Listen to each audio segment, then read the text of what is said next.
Assalamualaikum warahmatullahi wabarakatuh. My name is Fikri Nafara Madiko.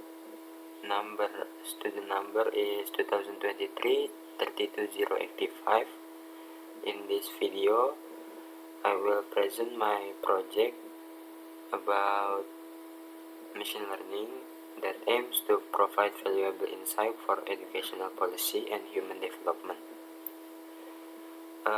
Because education is a fundamental right for every child, but a significant number of children and adolescents worldwide still lack access to formal education.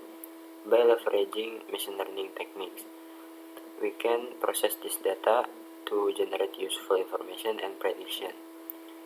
My main objective for this project is to classify the number of out-of-school children into high or low categories using classification algorithm. Second is to group or cluster regions or years based on the characteristic of the children data. And finally, to evaluate and analyze performance of each machine learning model.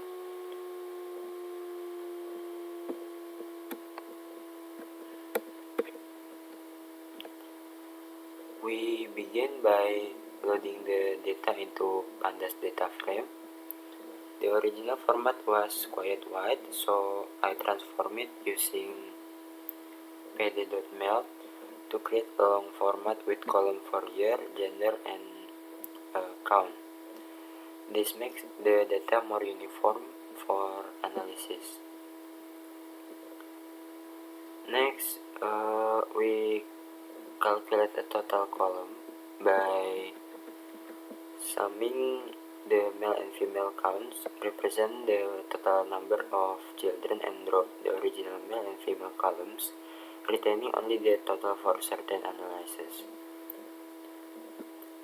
After the data process, we visualize the distribution of the total out-of-school children using a histogram with 50 bins and kernel density estimate.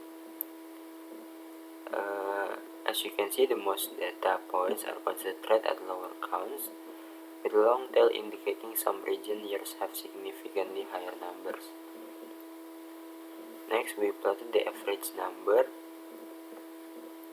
of out-of-school children per year. This line plot shows us that the trend over the time, also using a logarithmic scale on the y-axis. And the last, we create a scatter plot to visualize the correlation between the number of male and female out-of-school children, that both axes are on a logarithmic scale, and I use an alpha value of 0.5 to show data density.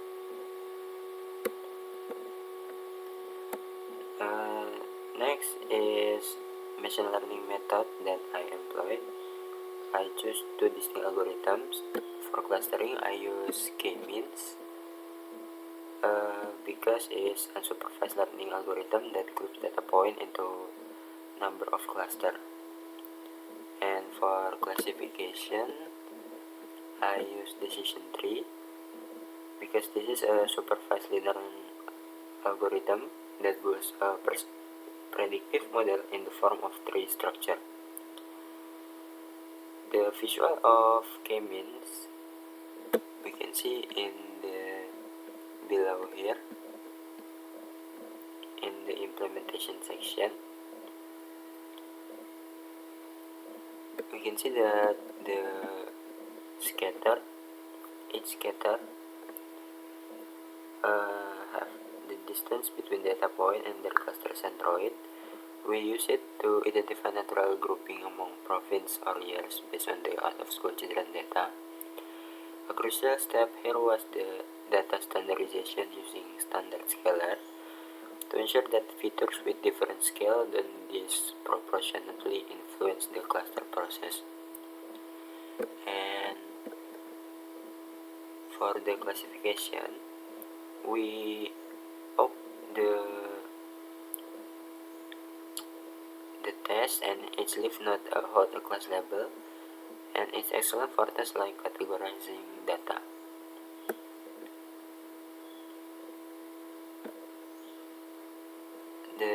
Next is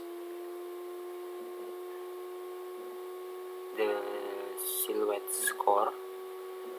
To evaluate the quality of my clustering, I use two metrics. First is a silhouette score.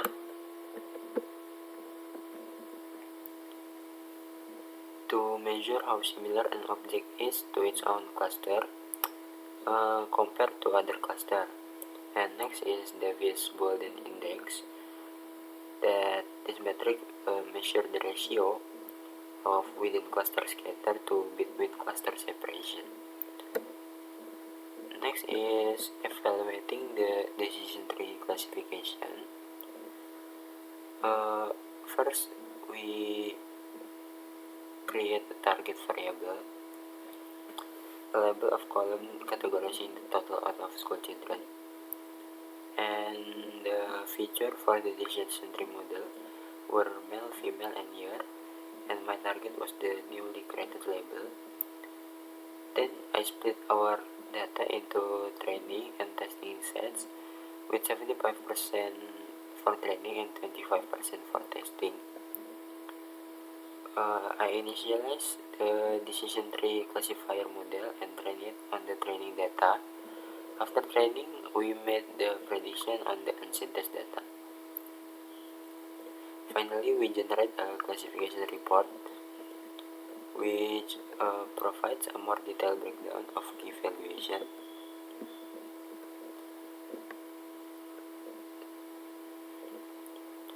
And these reports indicate my model achieved an accuracy of approximately with balanced precision and recall for both classes. In conclusion, this project is successfully demonstrate the application of K-means clustering and decision tree classification to analyze out-of-school children data. For future work, this dataset could be enriched with additional demographic or economic indicator like population density or literacy rates. This data-driven approach has significant potential to support evidence-based policymaking in the field of education. Maybe that's all for my explanation about my report. Thank you for your time. Wassalamualaikum warahmatullahi wabarakatuh.